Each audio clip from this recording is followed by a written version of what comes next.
I'll show you how to do another version of a buttonhole. This one is also a one-row buttonhole, just like the yarn over buttonhole that we did down here. I actually made one right here just so you could see what it looks like. But you can see that it has a little more support around the edges, so it's not going to get all wonky and stuff like these yarn over holes might do. So this one has a little more support. You can put a little bit bigger button through it. And you can adjust the size for however long you need it to be based on your button. So I'm going to show you how to do it. And I'm working on these double pointed needles just because they're a little bit shorter and I can stay closer so that video is easier. So you don't have to use double pointed needles. I'm just using them for the purpose of the video. So you get to the point where you want to do your buttonhole.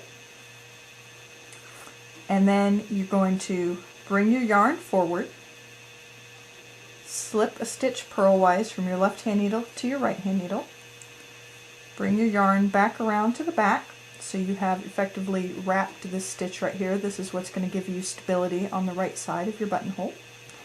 And then you're going to bind off however many stitches you need to for your buttonhole.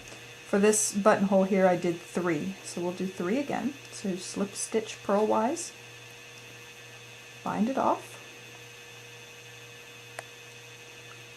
slip another stitch, bind it off, slip another stitch, bind it off. Okay, so bound off 3 stitches. So that's what it looks like. So after that, you're going to slip this stitch back over and turn your work around. And now you're going to cast on one more stitch than you bound off. So we bound off 3 stitches, so we're going to cast on 4 stitches. Gotta have your yarn in back of your work. So I'm going to use a cable cast on 4 stitches.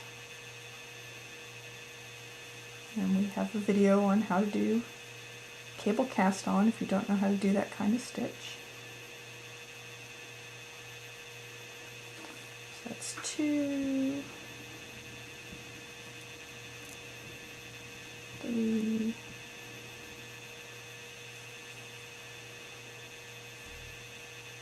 4. Okay, so we bound off 4 stitches and we cast on, we bound off 3 stitches and we cast on 4 stitches. So then we turn our work back around. You're going to have to bring your yarn back to the back of your knitting again. And then what you're going to do is slip the first stitch on your left hand needle over to your right hand needle again. And you're going to use that extra bound off, or your extra cast on stitch to bind that stitch off. So that closes your buttonhole on the left hand side. And so now you're done with your buttonhole and you just keep on knitting. And you can see that we did the entire buttonhole in just one row. There are 2 row buttonholes as well, but this is all done in one row. And then I'll just show you how we knit across the back here. These, when you get to these cast on stitches, you might have to knit just a little bit tightly around them so that your buttonhole stays nice and firm in your knitting. You can see, like right there, we've got a little gap.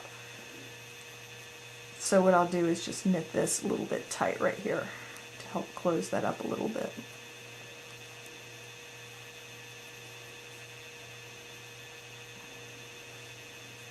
And then that's it. We got a nice little buttonhole that's supported on the top and the bottom, and it'll look really good in your knitting. And that's it. One row buttonhole.